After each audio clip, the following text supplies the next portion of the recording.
اطاعت اور فرمانبرداری بڑھتی جائے گی۔ اپنے خلاف آواز بلند کرنے والوں کو کس طرح پابندیوں یا فوجی کارروائیوں کا سامنا کرنا پڑتا ہے، اس کی جھلک رسول اللہ صلی اللہ علیہ وآلہ وسلم کے اس بیان میں ملاحظہ فرمائیے کہ جب دجال کسی ایسے قبیلے کے پاس سے گزرے گا جو اس کی تکذیب کرے گا تو اس کے تمام چرنے والے جانور ہلاک ہو جائیں گے، اور جب وہ کسی ایسے قبیلے کے پاس سے گزرے گا جو اس کی تصدیق کریں گے تو وہ آسمان کو بارش برسانے اور زمین کو نباتات اگانے کا حکم دے۔ رزق پر قدرت اور میہ برسانے کی طاقت رکھتے اس نظام کے جڑیں جما لینے کے بعد اس دجال شخص کا ظہور ہو تاکہ یہ نظام اسے خوش آمدید کہہ کر اس کی اطاعت کرے، اسے قوت فراہم کرے۔ دجال کے بارے میں ایک بات ذہن میں آتی ہے، کئی جگہوں پہ نظر سے بھی گزری، کہ وہ آلریڈی موجود ہے اور کسی جگہ قید ہے۔ ایک حدیث میں اس کی طرف اشارہ ہے۔ اصل میں دجال کی شخصیت کے بارے میں کافی کنفیوژن ہے۔ مثلا ایک لڑکے کے بارے میں ابن سیاد، مدینے کے اندر یہودیوں کا ایک بیٹا تھا، اس کے بارے میں بھی شک ہو گیا تھا کہ شاید یہ دجال ہے۔ وہ خبریں غیب کی دے دیتا تھا، وہ سویا ہوا جو ہے وہ دیکھ لیتا تھا کہ کون ہے، پیچھے کون ہے، وغیرہ وغیرہ۔ اس کے اندر کچھ ایسی خاص قسم کی صلاحیتیں تھیں کہ یہ گمان ہوا، لیکن یہ کہ پھر حضور نے کہا کہ نہیں۔ حضرت عمر نے کہا بھی کہ آپ مجھے اجازت دیں میں اسی گردن اڑا دوں، کر نہیں، اگر یہ دجال ہے تو تم قتل کر نہیں سکتے اسے، اور نہیں ہے تو تم خام خواہ خون ناحق کے جو ہے وہ مجرم بن جاؤ گے۔ پھر یہ کہ ایک تمیم داری رحمت اللہ رضی اللہ عنہ، ایک وہ عیسائی تھے کہ جو مسلمان ہوئے، اور انہوں نے اپنا ایک یہ واقعہ بیان کیا کہ میں سمندری سفر پر تھا اور ایک طوفان آیا اور موجیں ہمیں ادھر سے ادھر، ادھر سے ادھر، ادھر سے ادھر کافی عرصے تک ہمیں گھماتی پھراتی، پھر ایک جزیرے پر ہمارا جہاز جا لگا۔ تو وہ جزیرہ جو ہے بالکل غیر آباد لگ رہا تھا، ہم اس کے اندر گھسے تو ہمیں ایک عجیب سا حیوان نظر آیا۔ وہ انتہائی بال تھے اس کے جسم پہ، تو پتہ ہی نہیں چلتا تھا اس کا منہ کدھر ہے، دم کدھر ہے۔ وہ جساسا اس کا نام لیا گیا ہے۔ تو وہ پھر اس نے بتایا کہ دیکھو وہاں وہاں کوئی مندر تھا بہت بڑا یا گرجا تھا، کہ وہاں ایک شخص تمہارا انتظار کر رہا ہے، جاؤ۔ یہ وہاں گئے تو انہوں نے دیکھا کہ ایک دیو ہیکل کوئی شخصیت ہے اور وہ جکڑا ہوا ہے زنجیروں کے اندر۔ تو اس نے کہا کہ میں دجال ہوں اور اس وقت میں قید میں ہوں۔ اور اس نے پھر پوچھا کہ فلاں جگہ پر پانی ہے یا نہیں ہے، فلاں کھجوریں پیدا ہو رہی ہیں یا نہیں ہیں، ہو رہی ہیں۔ کہ پھر ابھی ذرا وہ دیر اب میں وقت آئے گا۔ تو پھر اس کی ایک یہ حدیث ہے۔ اب ان کو ریکنسائل کرنا خاصا مشکل ہے، آسان نہیں ہے۔ لہذا بس اجمالی طور پر تو ہم مانتے ہیں کہ ایک شخص دجال آئے گا، انسان ہوگا، وہ اب یہ بھی انسانی شکل میں تو ہوگا، ہو سکتا ہے کوئی جن ہو سکتا ہے کوئی اور اس طرح کی دوسری کوئی مخلوق ہو، لیکن آئے گا انسانی شکل میں، اور وہ کانا ہوگا، اس کی ایک آنکھ ہوگی، لیکن اس کے پاس قوت اتنی ہوگی کہ وہ کسی زمین کو کہے گا کہ نکالو اس میں سے اپنے خزانے، اور وہاں جو ہے وہ پھر لہلہاتی ہوئی کھیتیاں ہو جائیں گی، زمین کے خزانے نکل آئیں گے، اور وہ جو ہے انتہائی تیز رفتار ہوگا، پوری دنیا میں چکر لگا لے گا چند دن کے اندر۔ پھر یہ کہ وہ رزق کے خزانوں کو اپنے قابو میں لے آئے گا، کہ صرف اسی کو رزق دے گا جو اس کو تسلیم کرے کہ ہاں تو خدا ہے، اس کی خدائی کو تسلیم کرے۔ اہل ایمان پر وہ سخت ترین وقت ہوگا۔ اس شخص دجال کے بارے میں ابھی میں پورے طور پر اپنا ذہن کو واضح نہیں کر سکا ہوں کہ اس کی کیا شکل ہوگی اور کب وہ ظاہر ہوگا، لیکن یہ کہ باقی جو میں نے عرض کیا ہے یہ احادیث نبویہ کے صریح جو ہے، جو بھی اس کے اندر سے نکلتی ہیں چیزیں، اس کی بنا پر مجھے پورا اطمینان ہے۔ ہمارے بھی نظریہ یہی ہے کہ ایسی حالت ہوگی کہ استعمار اور استکبار اور استثمار والے جو ہیں نا، وہ دنیا کے بڑے بڑے چیزوں کو اپنے قبضے میں لیں گے اور مسلمان ان پر محتاج ہوں گے، جیسے کہ آج نہیں ہے۔ آج ہم محتاج ہیں کہ نہیں؟ محتاج، ہر چیز ہمارے پاس ہے، پھر بھی ہم اغیار کے محتاج، پھر بھی ہم ان کی طرف دیکھ رہے ہیں۔ ہر چیز ہمارے پاس ہے، تیل ہے ہمارے پاس، گندم ہے، سمندر ہے، اناج ہے، پہاڑ ہے، سب کچھ ہمارے پاس، سب کچھ ہے، مگر پھر بھی میں آپ سے سوال کروں گا کیوں ہم محتاج ہیں ان پہ؟ کیوں وہ ہمیں آنکھیں دکھا رہے ہیں؟ یہ سب علامات ہیں۔ اگر آپ غور سے ان کتابوں کو پڑھیں اور دیکھیے، ایک ایک علامت آپ کے سامنے ظاہر ہے. آپ سمجھیں کیا دجال بھی آ گیا ہے، اور مسلمانوں میں جو تفرقہ ہے وہ بھی ہو چکا ہے. یعنی آپ کا نظریہ دجال آ چکا ہے؟ تقریباً آ چکا ہے، تقریباً آ چکا ہے. اب حالات بتا رہے ہیں کہ اب امام مہدی کا ظہور بہت نزدیک ہے، بہت نزدیک ہے. اب کیا ہونا ہے؟ دیکھیے، امن سے انسان سو نہیں سکتا، امن سے انسان چل نہیں سکتے. ایک اسلامی ملک آپ مجھے دکھا دیجیے جس میں امن ہو. آئیے دن ہر اسلامی ملک میں فسادات ہیں، جھگڑے ہیں. بہت دجال کے سلسلے میں جو روایات مختلف احادیث میں سامنے آئی ہیں، ان کے مطالعے سے مجموعی تاثر یہ ابھرتا ہے کہ مسلمانوں کے ایمان کی کڑی آزمائش کے لیے اس کو دنیا میں بھیجا جائے، اور اس فتنے کے ذریعے حق و باطل کو دو جماعتوں میں تقسیم کر دیا جائے، مضبوط ایمان والے اور مشرک. بیچ کا طبقہ یعنی منافقین جو دونوں کشتیوں میں سوار ہوں گے، باقی نہیں بچیں گے. یا رسول اللہ صلی اللہ علیہ وآلہ وسلم کا صحابہ کرام سے کہا گیا یہ فرمان بھی ذہن میں رکھیں کہ حضرت عمران بن حسین رضی اللہ تعالیٰ عنہ کا بیان ہے کہ رسول اللہ صلی اللہ علیہ وآلہ وسلم نے فرمایا کہ جو شخص دجال کی آمد کی خبر سنے، اس کو چاہیے کہ اس سے دور رہے. اللہ کی قسم، آدمی دجال کے پاس آئے گا تو خود کو مومن سمجھتا ہوگا، لیکن پھر بھی اس کی اطاعت قبول کرے گا، اس لیے کہ اس کو جو چیزیں دی گئی ہیں وہ ان سے شبہات میں پڑ جائے گا. رسول اللہ صلی اللہ علیہ وسلم جب دجال کا ذکر کر رہے تھے تو صحابہ رضی اللہ تعالیٰ عنہ پر ایک خوف طاری تھا، اور بعض صحابہ کا بیان ہے کہ ہمیں یہ بھی محسوس ہو رہا تھا کہ وہ قریب ہی کسی نخلستان میں موجود ہے. عیسائیوں کا بڑا طبقہ بھی اس بات پر ایمان رکھتا ہے کہ دجال یا اینٹی کرائسٹ آنے والا ہے، عنقریب دنیا میں شیطان کی عبادت کی جائے گی. عیسائیوں کا یہ بھی کہنا ہے کہ وہ ایک دم ظاہر نہیں ہوگا، بلکہ پس منظر میں رہ کر کئی برس تک اپنی قوت جمع کرے گا، اور اپنی موجودگی کے اظہار سے بہت پہلے احتیاط سے منصوبہ بندی کرے گا، اور تب تک کوئی قدم نہیں اٹھائے گا جب تک دنیا کے حالات اس کے خروج کے حق میں نہ ہو.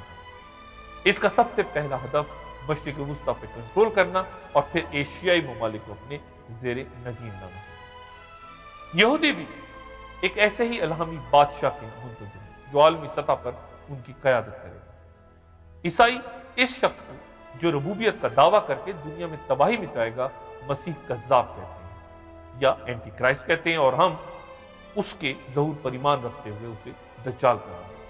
یعنی عیسائی اور مسلمان اس بات پر متفق ہیں کہ دجال ایک یہودی ہے. گفتگو کا مرحلہ آگے بڑھانے سے پہلے ذرا اسرائیل چلتے ہیں اور چند بنیادی تاریخی حقائق سمجھنے کی کوشش کرتے ہیں جن سے مستقبل میں جنم لیتے واقعات کو سمجھنا شاید آسان ہو جائے. اور اب مسلمانوں، عیسائیوں اور یہودیوں کے درمیان مستقبل میں ہونے والے مارکوں اور موجودہ کشیدگیوں کے پس منظر کو سمجھنے کے لیے اسرائیل چلتے ہیں.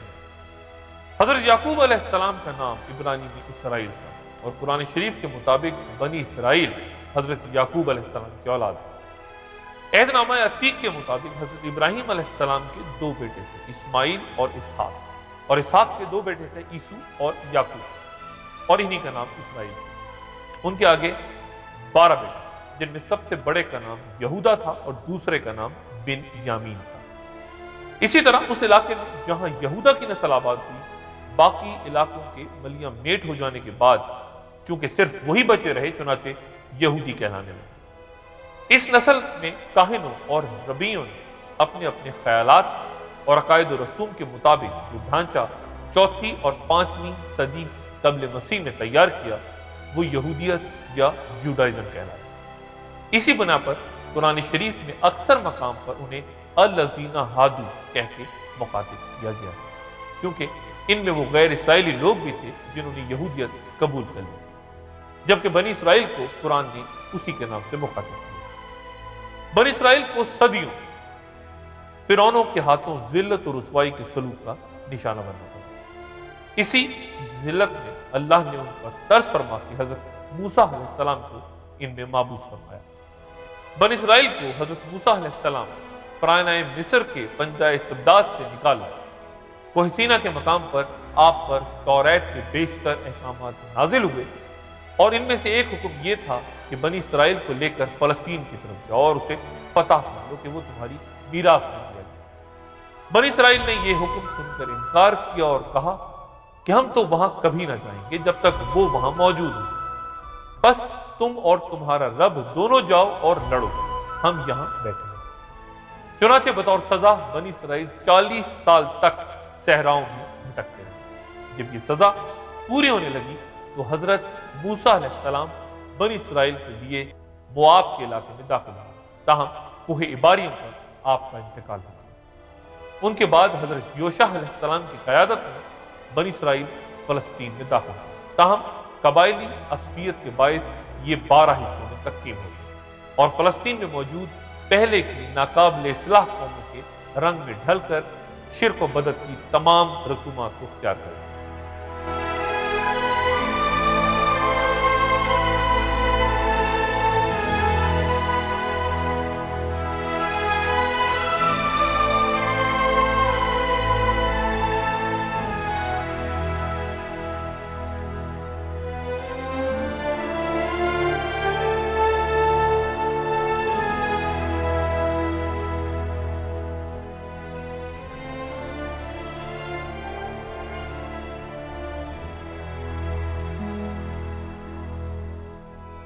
آخرکار بنی اسرائیل کو حضرت موسیٰ علیہ السلام کی وصیت یاد آ گئی اور انہوں نے اپنی متحدہ سلطنت قائم کی، جس کے 3 فرما روا گزرے: حضرت طالوت، حضرت داؤد علیہ السلام اور حضرت سلیمان علیہ السلام۔ طالوت نے 12 قبائل کو متحد کر دیا اور اپنی بیٹی حضرت داؤد علیہ السلام کو بیاہ کیا۔ اس طرح حضرت داؤد علیہ السلام طالوت کے بعد بادشاہ ہوئے۔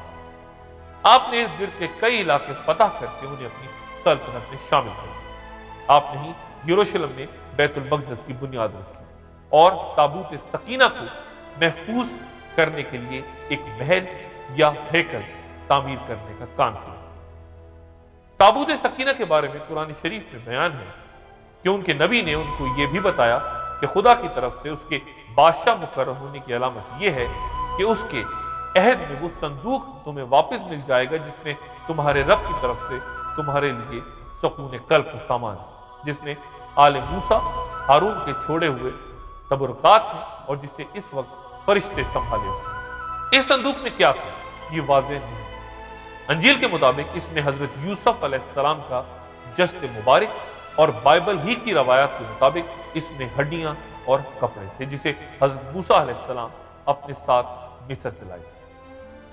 قصص الانبیاء کے مطابق اس صندوق میں توریت کا اصل نسخہ، پتھر کی وہ تختیاں جو کوہ سینا پر حضرت موسیٰ علیہ السلام کو دی گئی تھیں، حضرت موسیٰ علیہ السلام اور ہارون علیہ السلام کی عصا اور پیرہن اور من و سلوہ والا من ایک برتن میں محفوظ تھا تاکہ آنے والی نسلیں اللہ کے اس احسان کو یاد رکھیں جو صحرا میں بھٹکنے کے دوران اللہ نے ان پہ کیا تھا۔ حضرت داؤد علیہ السلام کی زبردست خواہش تھی کہ وہ اس صندوق کے لیے ایک مستقل گھر بنائے تاکہ یہ صندوق محفوظ رہے، لیکن اسرائیلیات کے مطابق انہیں یہ بتایا گیا کہ یہ ان کے بیٹے کے دور میں تعمیر ہو سکتا ہے۔ حضرت داؤد علیہ السلام اپنے بیٹے کے دور میں اس گھر کی تعمیر کے لیے متواتر مصروف ہوئے۔ بالآخر یہ حضرت سلیمان علیہ السلام کے دور میں تعمیر ہوا اور یہ ہیکل سلیمانی ہے۔ حضرت سلیمان علیہ السلام کے بعد بنی اسرائیل نے پھر آپس میں لڑ کر 2 ریاستیں، شمالی فلسطین اور شرق اردن میں سلطنت اسرائیل اور جنوبی فلسطین میں سلطنت یہود قائم کر لی۔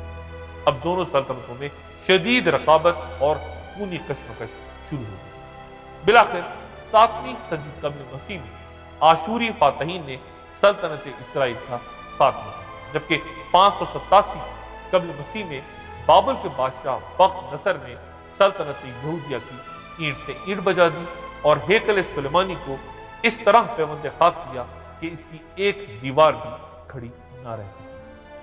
تابوت سکینہ تب ایسا غائب ہوا کہ آج تک اس کا پتہ نہ چل سکا اور اسرائیلیوں کو وہاں سے نکال بھیج دیا۔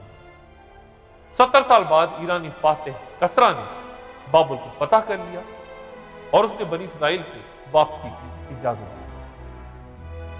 انہوں نے واپس آ کے ہیکل سلیمانی کو دوبارہ تعمیر کیا، لیکن یہودیوں کی دینی اور اخلاقی حالت گرتے گرتے اس پستی تک پہنچ چکی تھی کہ جب حضرت یحییٰ علیہ السلام کا سر قلم کیا گیا تو اس قوم کے ایک شخص کی آواز بھی نہ ہوئی۔ پھر ان میں حضرت عیسیٰ علیہ السلام کو بھیجا۔ حضرت عیسیٰ علیہ السلام کئی معجزات لے کے دنیا میں تشریف لائے۔ پہلا معجزہ ان کی ولادت اور دوسرا گہوارے میں کلام کرنا۔ یہ معجزات بنی اسرائیل کے خدا پر ایمان لانے کے لیے سخت آزمائش تھی۔ ان کے بغیر باپ کے پیدا ہونے کا ذکر قرآن شریف کی سورہ مومنون کی آیت 50 میں یوں ہے، اور ابن مریم اور اس کی ماں کو ہم نے ایک نشان بنایا اور ان کو ایک سطح مرتفع پر رکھا جو اطمینان کی جگہ تھی اور اس میں چشمے جاری تھے۔ پھر جب وہ اپنے نوزائیدہ بچے کو لیے ہوئے قوم کے پاس گئی تو اپنے پرائے سب کے لیے شدید حیرت کا معاملہ تھا۔ اس کیفیت کو قرآن شریف کی سورہ مریم کی آیت 28 میں یوں بیان کیا، پس جب وہ بچے کو گود میں لیے ہوئے قوم کے پاس آئیں تو لوگوں نے پوچھا، اے مریم یہ چیز کہاں سے لے آئی؟ اے ہارون کی بہن، نہ تو تیرا باپ کوئی برا آدمی تھا اور نہ ہی تیری ماں کوئی بدکار عورت۔ اس پر حضرت مریم علیہ السلام نے بچے کی طرف اشارہ کیا تو بچہ بول پڑا کہ میں اللہ کا بندہ ہوں، اس نے مجھے کتاب دی اور نبی بنایا اور بابرکت بنایا جہاں بھی میں رہوں، اور نماز و زکوٰۃ کی پابندی کا حکم دیا جب تک زندہ رہوں، اور اپنی والدہ کا حق ادا کرنے والا بنایا اور مجھ کو جبار اور شقی نہیں بنایا۔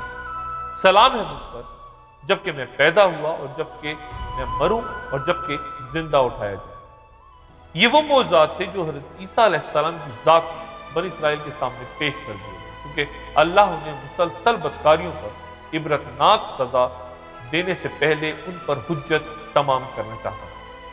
یہود اس زمانے میں کسی ایسے مسیح کی آمد کے منتظر تھے جو انہیں محکومی کی ذلت اور زوال سلطنت کے عذاب سے نجات دلا سکے اور دنیا میں بادشاہت کی بنیاد رکھ سکے۔ اسی عرصے میں ایران سے میل جول بڑھنے کی وجہ سے ان کے عقائد میں جہاں بعض دوسری بہت سی بنیادی تبدیلیاں رونما ہوئی، وہیں سے انہیں یہ تاثر بھی ملا کہ نیکیوں کے خالق یزدان اور برائیوں کے خالق اہرمن کے مابین ازلی جنگ، اور آخری فتح اس میں یزدان کی ہی ہوگی، اور وہ اپنی فتح کا اعلان کرنے کے لیے دنیا میں ایک نمائندہ بھیجے گا جس کے ظہور کے وقت آسمان سے تارے گریں گے، قحط اور دیگر مصیبتیں نازل ہوں گی اور آخر یہ ساری دنیا ختم ہوگی۔ اسی ایرانی عقیدے کے تحت یہودیوں کو بھی اپنی تمنائیں پوری ہوتی دکھائی دی۔ یہوہ یعنی خدا ایک مسیحا نازل فرمائے گا، دنیا کی بادشاہت اسی کی ہوگی،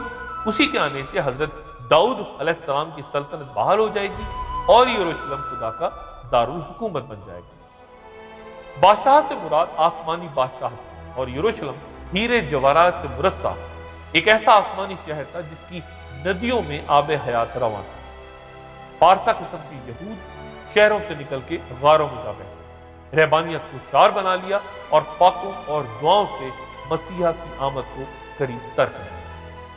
انہیں یقین تھا کہ مسیح حضرت داؤد کے گھر میں پیدا ہوا اور انہیں یونانیوں کے پنجہ ستم سے آزاد کرے گا، مردہ یہودیوں کو زندہ کرے گا اور انہیں شریک سلطنت بنائے گا اور عظیم بادشاہت کے ڈنک کے 400 بجے۔ چنانچہ جب بھی ان میں کوئی جواں ہمت شخص پیدا ہوتا وہ اس سے فوراً مسیح ہونے کی توقعات وابستہ کر لیتا۔ چنانچہ ان حالات میں جب ایک خوبصورت نوجوان آنکھوں میں حیرت انگیز چمک لیے، کانتوں پر زلفیں پھیلائے ہیکل سلیمانی میں داخل ہوا تو یہودی وہاں بیٹھے سکے کھنکنا رہے۔ احاطہ حرم میں لوگ بازار سجائے عبادت کے بجائے خرید و فروخت میں مصروف۔ یہ منظر دیکھ کے نوجوان مشتعل ہوئے اور اس نے سارے بازار اور منڈی کا تختہ اٹھایا اور پرجوش تقریر شروع کی۔ پاک بازوں نے اس کی باتیں سنی تو نعرے لگانے لگے کہ داؤد کا بیٹا آ گیا، ہم اسی کے منتظر تھے۔ اس نوجوان کے ہاتھوں کئی مریضوں کو شفا ہوئی، جزامیوں کا کوڑ دور ہوا اور اندھوں کی بینائی لوٹ آئی۔ یہ خدا کے پیغمبر حضرت عیسیٰ علیہ السلام۔ لیکن یہود تو یہ خواب دیکھ رہے تھے کہ اس کی آمد سے انہیں دنیا جہاں کی بادشاہت مل جائے گی اور وہ ساری دنیا کا لہو پیئیں گے اور انہیں کوئی پوچھنے والا نہیں ہے۔ چنانچہ انہیں حضرت عیسیٰ علیہ السلام کی تعلیمات سن کر جھٹکا لگا اور انہوں نے آپ کو نبی ماننے سے انکار کرتے ہوئے کہا کہ عیسیٰ جلیل کا رہنے والا ہے اور جلیل سے کوئی نبی پیدا ہی نہیں ہو سکتا۔ حضرت عیسیٰ علیہ السلام نے یہودی علماء پر تنقید کرتے ہوئے کہا، اے ریاکار فقیہو، تم پر افسوس ہے کہ تم سفیدی پھری ہوئی قبروں کی مانند ہو، جو اوپر سے تو خوبصورت دکھائی دیتی ہیں مگر اندر سے مردوں کی ہڈیوں اور ہر طرح کی نجاست سے بھری ہوئی۔ اسی طرح تم بھی لوگوں کو راست باز دکھائی دیتے ہو لیکن باطن میں مکاری اور ریاکاری اور بے دینی سے بھرے ہوئے ہیں۔ تم میں سے جو کوئی اپنا سب کچھ ترک نہ کر دے وہ میرا شاگرد نہیں ہو سکتا۔ یہودی علماء کے لیے آپ کی ذات ایک کھلا چیلنج ہے۔ انہوں نے آپس میں مشورہ کیا کہ اس آواز کو کیسے دبائیں۔ بس ایک منصوبہ تیار ہوا اور اس کے تحت انہوں نے اپنے شاگردوں کو اس دور کی خفیہ پولیس کے اہلکاروں یعنی ہیرودیوں کے ہمراہ حضرت عیسیٰ علیہ السلام کے پاس گئے، جنہوں نے آپ کے پاس پہنچ کے پوچھا، اے استاد، ہم جانتے ہیں کہ تو سچا ہے اور سچائی سے خدا کی راہ کی تعلیم دیتا ہے اور کسی کی پرواہ نہیں کرتا، ہمیں بتا کہ کیا قیصر کو جزیہ دینا جائز ہے؟ یسوع علیہ السلام ان کی شرارت سمجھ کے بولے، اے مکارو، مجھے کیوں آزماتے ہیں؟ اس سکے پر یہ صورت اور نام کس کا ہے؟ انہوں نے جواب دیا، قیصر کا۔ اس پر یسوع علیہ السلام بولے کہ جو قیصر کا ہے وہ قیصر کو اور جو خدا کا ہے وہ خدا کو۔ اس کے بعد خود مسیح کے حواریوں میں سے ایک جوڈس کو رشوت دے کر اس بات پر آمادہ کیا گیا کہ وہ کسی موقع پر انہیں گرفتار کر دے جب عام بلوے کا خطرہ نہ ہو۔ چنانچہ یہ تدبیر کارگر ہوئی۔ پھر ان کی ساری جماعت اٹھ کر اسے رومی حاکم پیلاطس کے پاس لے گئی اور انہوں نے الزام لگانا شروع کیا کہ اسے ہم اپنی قوم کو بہکاتے اور قیصر کو خراج دینے سے منع کرتے اور اپنے آپ کو مسیح بادشاہ کہتے پایا ہے۔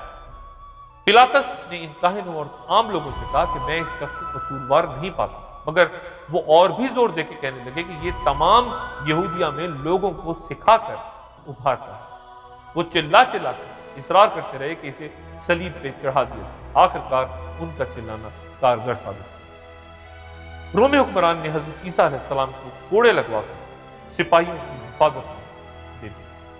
سپاہی آپ کو پہاڑ پہ لے گئے اور یہود نے آپ کو جاتے ہوئے دیکھا۔ حواری خود معترف ہیں کہ آپ گرفتاری کے بعد سجدے میں گر کر رات بھر دعا کرتے رہے کہ میرے پروردگار مجھے صلیب کی ملعونی موت سے بچانا۔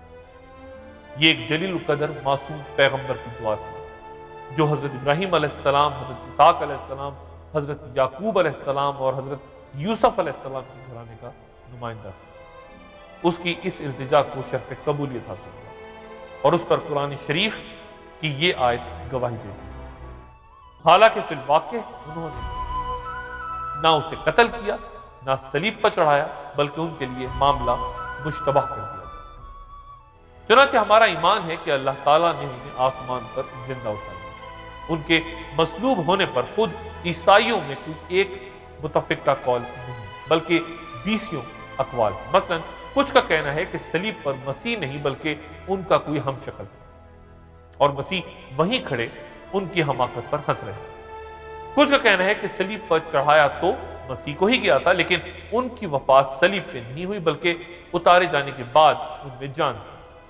کوئی کہتا ہے کہ انہوں نے صلیب پر وفات پائی اور پھر جی اٹھے اور کم و بیش 10 بار اپنے حواریوں سے بات کی۔ کوئی کہتا ہے کہ صلیب کی موت مسیح کے جسم انسانی پر واقع ہوئی اور وہ دفن ہوا مگر الوہیت کی روح جو اس میں تھی وہ اٹھا لی گئی۔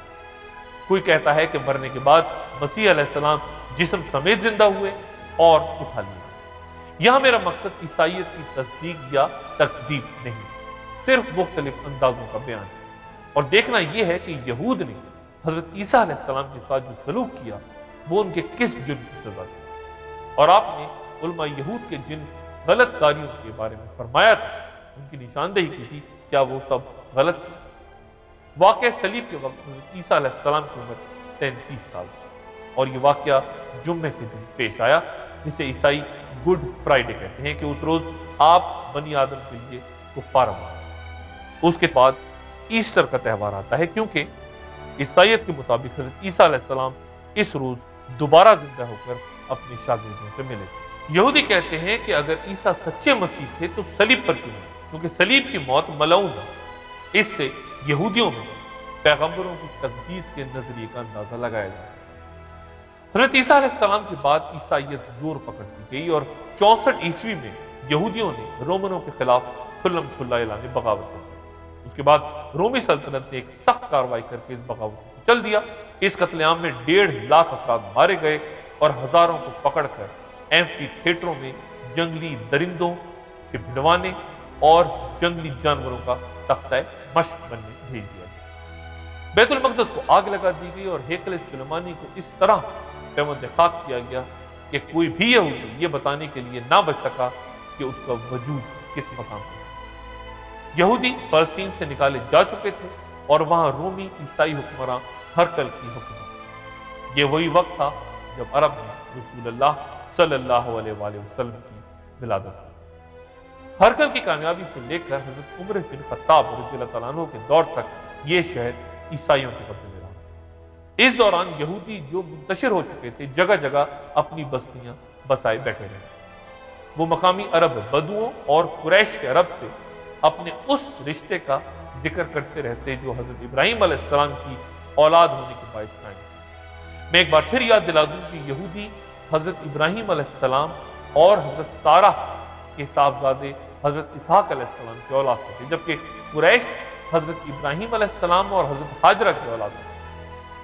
یہود نے حضرت اسماعیل علیہ السلام کی قربانی حضرت اسحاق سے منسوب کی اور حضرت اسماعیل علیہ السلام کی والدہ ماجدہ ہاجرہ کے بارے میں یہ داستان اپنی الہامی کتاب توریت میں داخل کر لی کہ وہ ابراہیم علیہ السلام کی بیوی نہیں بلکہ لونڈی تھی، جنہیں وہ اپنی بیوی سارہ کے کہنے پہ بے آب ہو گیا ریگستان میں مرنے چھوڑ دیا۔ عیسائی یروشلم پر اپنے قبضے کے دوران صدیوں تک کوڑا کرکٹ یہودیوں کے کھنڈرات پر پھینکا کرتے تھے اور یہ صورتحال حضرت عمر فاروق رضی اللہ تعالیٰ عنہ کے یروشلم کے محاصرے تک جاری ہے۔ اسقف اعظم صفرنیس نے دلیری کے ساتھ باستینی سپاہیوں کی مدد سے یروشلم کا دفاع کیا، لیکن فروری 638 عیسوی میں عیسائی ہتھیار ڈالنے کی مجبور ہوئے۔ اسقف اعظم نے حضرت عمر رضی اللہ تعالیٰ عنہ کے علاوہ کسی اور کو شہر کی چابیاں دینے سے انکار کیا۔ حضرت عمر جب شہر میں داخل ہوئے تو وہ اپنے معمول کے اونگی لباس میں، انہوں نے کسی خوریزی کے بغیر جس پرامن طریقے سے شہر کی تسخیر کا مرحلہ طے کیا، اس کی مثال اس شہر کی طویل المناک تاریخ میں نہ پہلے کبھی دیکھی گئی تھی اور نہ کبھی پھر نظر آئی۔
جب عیسائیوں نے ہتھیار ڈالے تو کوئی کس و خون نہیں اور نہ ہی غارت ہوئی، نہ ہی کوئی مذہبی مقام نظر آتش ہوا اور نہ ہی کسی کو جلاوت نہیں۔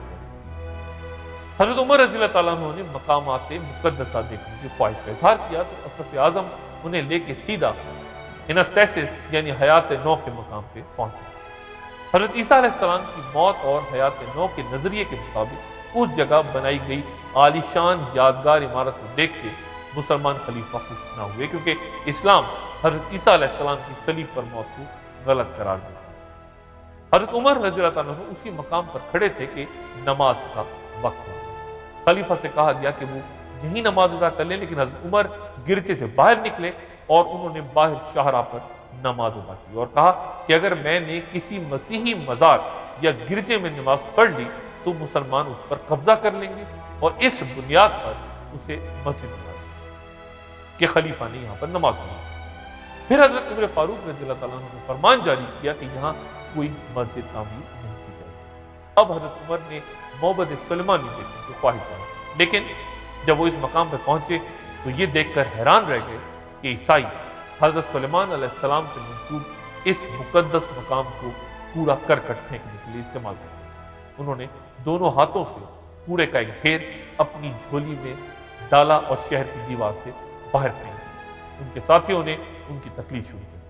اس کے بعد حضرت عمر نے یہودی علوم اسرائیلیات کے ماہر کعب ابن حبار کو طلب کیا اور ممتاز مورخ ابو جعفر الطبری کے مطابق حضرت عمر رضی اللہ تعالیٰ عنہ نے کعب کے ساتھ گفتگو کا آغاز قرآن شریف کی 17ویں اور 18ویں صورتیں تلاوت کی۔ ان صورتوں میں حضرت داؤد، حضرت سلیمان اور معبد سلیمانی کے واقعات ہیں۔ پھر انہوں نے کعب سے کہا کہ وہ کوہ معبد پر اس بہترین مقام کی نشاندہی کرے جہاں مسلمان عبادت کر سکتے۔ کعب نے پہاڑ کے شمال میں ایک مقام تجویز کیا، لیکن اگر مسلمان وہاں عبادت کرتے تو ان کا رخ مکے کے ساتھ ساتھ یہودیوں کے مقامات مقدسہ کی طرف بھی ہو جاتا۔ چنانچہ انہوں نے کعب کی تجویز کو مسترد کرتے ہوئے ہیرودیس کی شاہی بالکنی کے مقام پر اپنی مسجد کی تعمیر کا فیصلہ کیا۔ یہاں لکڑی کی سادہ سی عمارت تعمیر کی گئی جہاں نماز پڑھتے ہوئے مسلمانوں کا رخ صرف مکے کی طرف۔ یہ مسجد عمر۔ قبۃ الصغریٰ یا ڈوم آف راک کی تعمیر کا حکم اموی خلیفہ عبد الملک بن مروان نے 68 ہجری میں دیا اور یہ 8 پہلو عمارت 72 ہجری میں مکمل ہوئی۔ اس کی تعمیر کے لیے خلیفہ نے مصر کا 7 سال کا خراج وقف کر دیا۔ یہ عمارت اور گنبد اس چٹان کے گرد تعمیر کرنے کا فیصلہ کیا گیا جس کے بارے میں کئی روایات موجود ہیں، جن میں سے ایک یہ ہے کہ حضرت آدم علیہ السلام سے بھی 2000 سال پہلے فرشتے اس مقام کا طواف کر چکے تھے۔ دوسری روایت کے مطابق حضرت نوح علیہ السلام کی کشتی طوفان کے بعد اسی مقام پہ آ کے رکی تھی۔ یہ بھی کہا جاتا ہے کہ روز قیامت حضرت اسرافیل علیہ السلام اسی چٹان پر کھڑے ہو کے سور پھونکیں گے، اور یہ بھی روایت ہے کہ یہی حضرت داؤد علیہ السلام کے زمانے میں یہودی اپنی قربانیاں لا کے رکھتے تھے اور آسمان سے آنے والی آگ کا شعلہ اسے جلا کے راکھ کر دیتا تھا، جو کہ ان کی قربانی کی قبولیت کی علامت سمجھی جاتی تھی۔ روایات کے مطابق شب معراج حضور صلی اللہ علیہ وآلہ وسلم یہاں ہی سے براق پہ سوار ہو کر آسمانوں کی طرف گئے تھے اور اسی چٹان کے پہلو میں انبیاء کرام کی امامت فرمائی تھی۔ مسجد اقصیٰ کی عمارت اس گنبد والی عمارت سے کچھ فاصلے پہ حرم کے جنوبی حصے میں ہے۔ یہ وضاحت یوں ضروری ہے کہ بہت سے حضرات اس سنہرے گنبد والی قبہ صغریٰ کو مسجد اقصیٰ سمجھتے ہیں۔ اس مسجد میں نماز کا ثواب 25,000 نمازوں کے برابر ہے اور یہ روئے زمین پر تعمیر ہونے والی دوسری مسجد ہے جو کہ کعبۃ اللہ کے 40 سال بعد تعمیر کی گئی تھی۔ اسے سب سے پہلے حضرت آدم علیہ السلام نے تعمیر کیا تھا، پھر اسے حضرت ابراہیم علیہ السلام نے اسی انداز میں اثر نو تعمیر کیا جس طرح انہوں نے اسماعیل علیہ السلام کے ساتھ کعبہ کی دوبارہ تعمیر کی تھی۔ پھر اسے جیسا کہ میں نے پہلے بیان کیا حضرت داؤد علیہ السلام نے تعمیر کرنا شروع کیا تھا اور حضرت سلیمان علیہ السلام نے اسے مکمل کیا تھا، اور تاریخ میں یہی مسجد ہیکل سلیمانی کہلاتی رہی۔ لیکن اس کی رومی بادشاہ بخت النصر کے ہاتھوں تباہی کے بعد یہی وہ مسجد ہے جسے حضرت عمر فاروق رضی اللہ تعالیٰ عنہ نے دوبارہ تعمیر کیا تھا۔ پرانی عمارت کی مغربی دیوار کی باقیات کو دیوار گریہ کہا جاتا ہے، اور یہ دیوار یہودیوں کی مقدس ترین عبادت گاہ ہے۔ وہ ہیکل سلیمانی کی تباہی اور ماضی میں اپنی عظمت کی یاد میں یہاں روتے ہیں۔ اگلے 200 برس یروشلم کی شہری طرح طرح کے شورشوں کا سامنا کرتے ہیں، تاہم یہاں کی عمارتیں نئی آب و تاب کے ساتھ بحال ہیں۔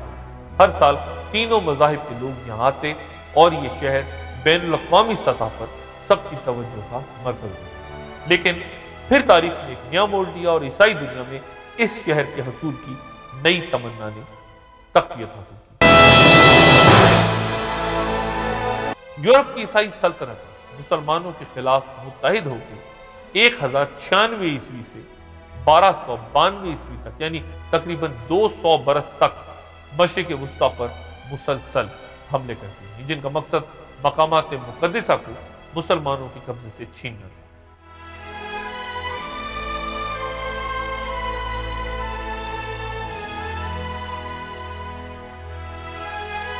ان جنگوں میں شریک ہونے والے عیسائی پوپ اربن ثانی کی اس اپیل پہ آگے بڑھے تھے جو اس نے صلیب کے نام پہ کی تھی۔ پھر ان جنگی مہمات میں صلیب ہی کو جنگی علم کے طور پہ استعمال کیا گیا، اور اسی مناسبت سے یہ صلیبی جنگیں یا کروسیڈز کہتے ہیں۔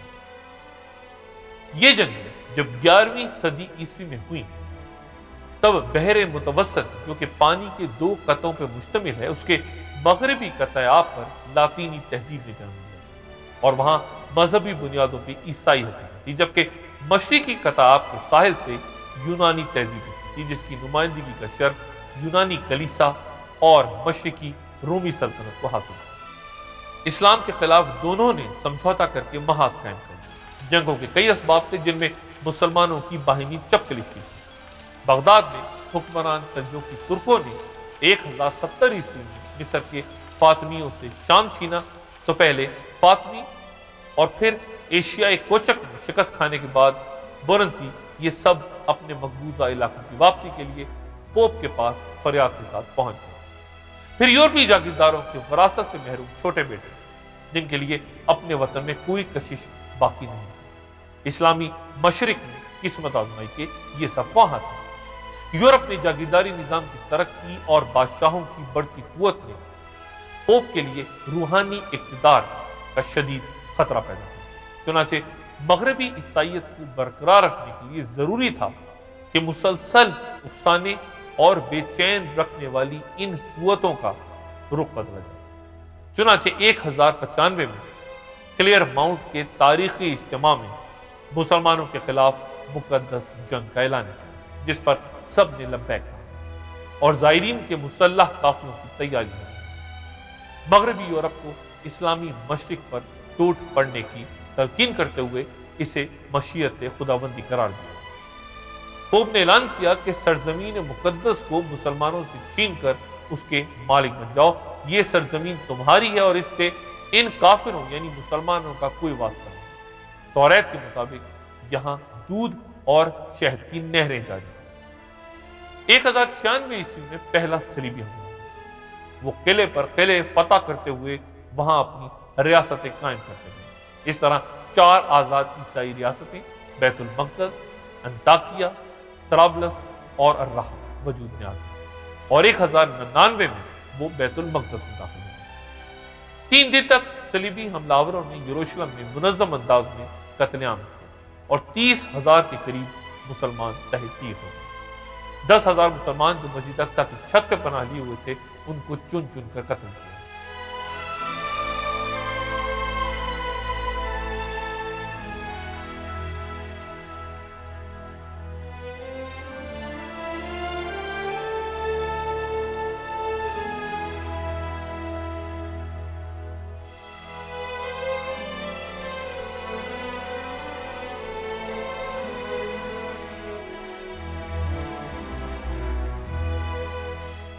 اس بربریت کا چشمدید گواہ ریمنڈ لکھتا ہے کہ صلیبی جہاد ایک خوشکن عقیدہ تھا۔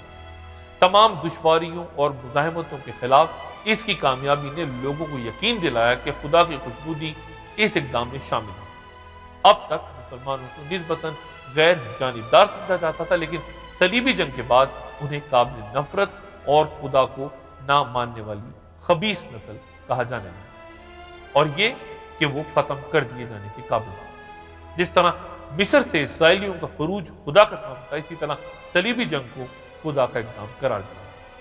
انہوں نے گاڈفرے نامی نوجوان کو اپنا قائد منتخب کر لیا، جس نے مسجد اقصی کو اپنی سرکاری رہائش گاہ کا درجہ دے دیا اور حبۃ الصخرہ کو گرجے میں تبدیل کر کے اس کا نام خداوند کا معبد رکھ دیا۔ حبۃ الصخرہ پر ایک صلیب نصب کر دی اور داخلی محرابوں پر کندہ آیات قرآنی پر انجیل کی لاطینی آیات کے کتبے لگا دیے۔ صلیبی الغار تیزی اور قوت سے بڑھ کر شام اور مصر کو بھی اپنی لپیٹ میں لے لیتی، لیکن عماد الدین زنگی اور اس کا بیٹا نور الدین زنگی صلیبیوں کے آگے ڈٹ گئے۔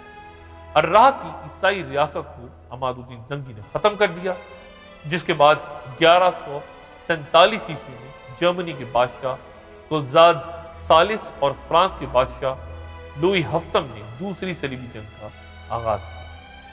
یہ حملہ بری طرح ناکام ہوا اور 2 سال کی جدوجہد کے بعد 1149 عیسوی میں دونوں بادشاہ ذلت کے ساتھ واپس آئے۔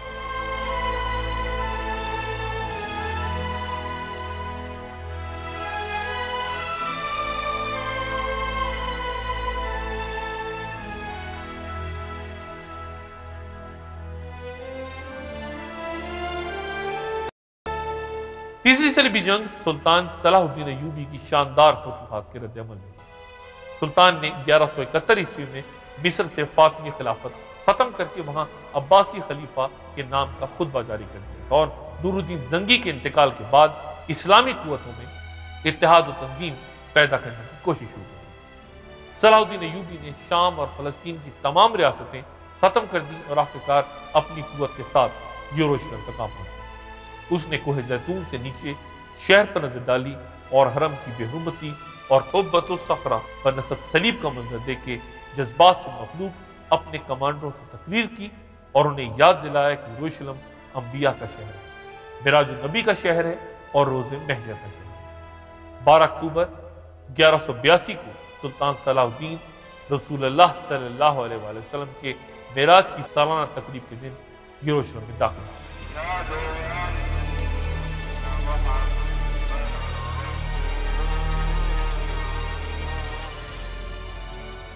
کسی ایک بھی عیسائی کا قتل نہ ہوا اور قیدیوں کی آوازاری سے سلطان کا دل اس قدر افسردہ ہوا کہ اس نے تمام کو رہا کرنے کا حکم دیا۔ مغرب کے عیسائی یہ سن کے پریشان ہوئے کہ سلطان نے جس طرز عمل کا مظاہرہ کیا ہے وہ یروشلم پر صلیبیوں کے قبضے کے وقت کیے جانے والے سلوک سے بہت مختلف اور کہیں زیادہ مسیحی ہے۔ چنانچہ ایسی کہانیاں بھی گھڑی گئیں کہ صلاح الدین اخلاقاً عیسائی ہے۔ سلطان نے مسجد اقصی کا تقدس بحال کیا، اسے عیسائیوں کے بیت الخلا اور دیگر نجاستوں سے پاک کیا اور دیواروں پر سے تصویریں مٹا کر دوبارہ پرانی آیات کی کندہ کاری کو بحال کیا۔ حرم کے فرش اور پگڈنڈیوں کو عرق گلاب سے دھویا گیا۔ صلیبی جنگ کے دوران یہودیوں کو باہر نکال دیا گیا تھا، صلاح الدین انہیں بھی شہر میں واپس کیا، چنانچہ وہ اسے نیا سائرس قرار دیا۔ بیت المقدس چھن جانے کے بعد یورپ کے عیسائیوں میں غیظ و غضب کی لہر دوڑ چکی تھی، چنانچہ تیسرا صلیبی حملہ اسی کا رد عمل تھا۔ اس میں جرمنی کے بادشاہ فریڈرک باربوسا، انگلستان کے بادشاہ رچرڈ شیردل اور فرانس کے بادشاہ فلپ ایگسٹس نے شرکت کی۔ ان میں سے جرمنی کا بادشاہ ایشیائی کوچک کے ایک دریا میں ڈوب کے مر گیا۔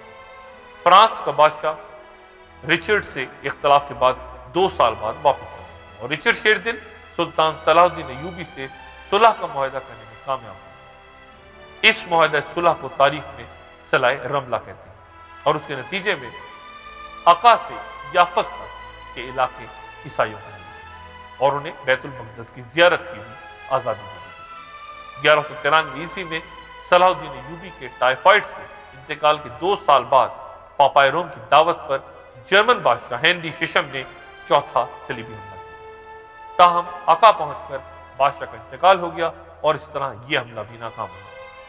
5ویں حملے کی دعوت پاپائے روم اور دنیا نے مشترکہ طور پر دی تھی۔ اس میں بھی صلیبیوں کو مصر کے شہر دمیاط میں عبرتناک شکست دی۔ پھر 1228 عیسوی میں چھٹا صلیبی حملہ جرمنی کے شاہ فریڈرک دوم کی قیادت میں ہوا اور اس کے نتیجے میں بیت المقدس پھر عیسائیوں کے پاس چلا اور قبۃ الصخرہ پر شراب کی بوتلیں رکھ کے جشن منایا۔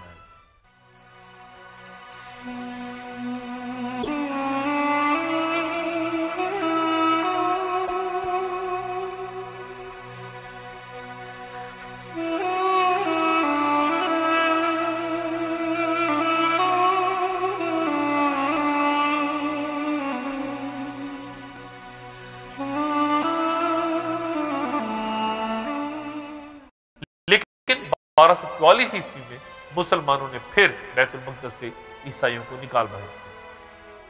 مملوک ترک سلطان ظاہر بطرس نے 1268 عیسوی میں انطاکیہ کی عیسائی ریاست کا خاتمہ کیا، جس سے صلیبیوں کی کمر ٹوٹ گئی۔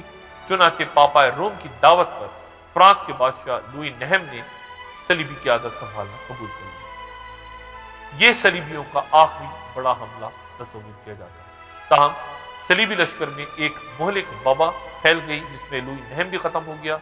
طاہر بطرس کے بعد الملک المنصور سیف الدین کلادون بلوچ سلطنت کے تخت پہ بیٹھا اور اس نے 4 میں سے 3 عیسائی ریاستیں ختم کر دی، جبکہ چوتھی 1291 میں اس کے بیٹے نے۔ اس طرح آقا کے اس آخری قلعے کے فتح کے بعد صلیبی جنگوں کا وہ ہولناک ڈرامہ انجام کو پہنچا جسے پوپ اربن ثانی نے شروع کیا۔ تاریخ گواہ ہے کہ ان جنگوں میں عیسائی یورپ نے ہمیشہ جاہلیت کا کردار ادا کیا، جبکہ مسلمان سلاطین کا رویہ مدافعانہ رہا اور وہ ہمیشہ عیسائیوں کی جارح اور متحدہ قوت کے خلاف ڈٹ جانے پہ مجبور ہوتے رہے۔ ان صلیبی جنگوں کے علمبردار ہونے کا اعزاز چونکہ فرانس کو رہا، کیونکہ پہلی آواز وہیں سے اٹھتی تھی، چنانچہ ان صلیبی جنگوں کے نتیجے میں طاقت کا توازن بگڑ گیا اور یورپ کی طاقت کا مرکز بھی فرانس ہوا۔ ان صلیبی جنگوں کے دوران عالم اسلام مجموعی طور پہ روبہ زوال تھا، چنانچہ شام، فلسطین اور مصر کے سوا باقی اسلامی دنیا کو ان جھڑپوں کا بہت کم احساس ہے۔ یہ بات موزہ سمجھی جاتی ہے اور فوجی ماہرین اس بات پر حیران ہیں کہ پوری عیسائی دنیا کے متحدہ لشکری سیلاب کے سامنے مصر و شام جیسے چھوٹے چھوٹے اسلامی ممالک کس طرح ڈٹ گئے۔ عسکری محاذ پر زبردست ناکامی کے بعد اہل کلیسا نے مسلمانوں کو فکری محاذ پر شکست دینے کی کوششوں میں تیزی پیدا کی اور یہ آج بھی جاری ہے۔ So what ultimately has to happen? Ideally, in a messianic fashion, not in a Goas fashion, ideally the Muslim has to come to the realization that Torah is emes, and therefore it's time to build a Beis HaMikdash, and it has to be built on that spot. So they will take down the mosque and help us build the Beis HaMikdash. That's what has to happen. Otherwise, we're still in Goas. If we have to take down the mosque, it's not Mashiach. I mean, we have the authority to do it. It will cause a storm of protest, and there'll be some riots, but we can do it. Somebody was saying that they're hoping that, when the Scud missiles were landing in Israel from Iraq, they were hoping one of them would land on the mosque, and then that would be very nice, but that's not the way Mashiach comes. They have to take it down because they realize emes. They realize the truth. That is not so far-fetched. یہودیوں کا یقین ہے کہ جب تک مسجد اقصی کو شہید کر کے اس کی جگہ تیسری بار ہیکل سلیمانی تعمیر نہیں ہوتا، ان کا وہ نجات دہندہ بادشاہ نمودار نہیں ہوگا جو دنیا میں ان کی عظمت گمگشتہ کو واپس لائے گا۔ ان کی قیادت کرنے والا یہ شخص ان کے ایمان کے مطابق ہیکل کی مغربی دیوار کے بند کیے گئے دروازے کھول کر باہر نکلے گا۔ یہودی صدیوں سے اپنے مردے اس دروازے کے سامنے دفناتے ہیں اور ان کا ایمان ہے کہ ان کے اس بادشاہ کے آنے کے بعد یہ تمام مردے اٹھ کر اسے سجدہ کریں گے اور دنیا پر فتح حاصل کریں گے۔ وہ اس بادشاہ کو مسیح کہتے ہیں اور ہمارا ایمان یہ ہے کہ یہودیوں کا یہی رہنما وہ دجال ہوگا جس کا خروج امام مہدی کے قسطنطنیہ میں جہاد کے دوران ہوگا۔ گفتگو کے اسی سلسلے کو اگلی نشست میں جاری رکھیں گے۔ اپنا، دوستوں، رشتہ داروں، گرد و نواح کے لوگوں کا سب خیال رکھیے گا۔ اللہ حافظ۔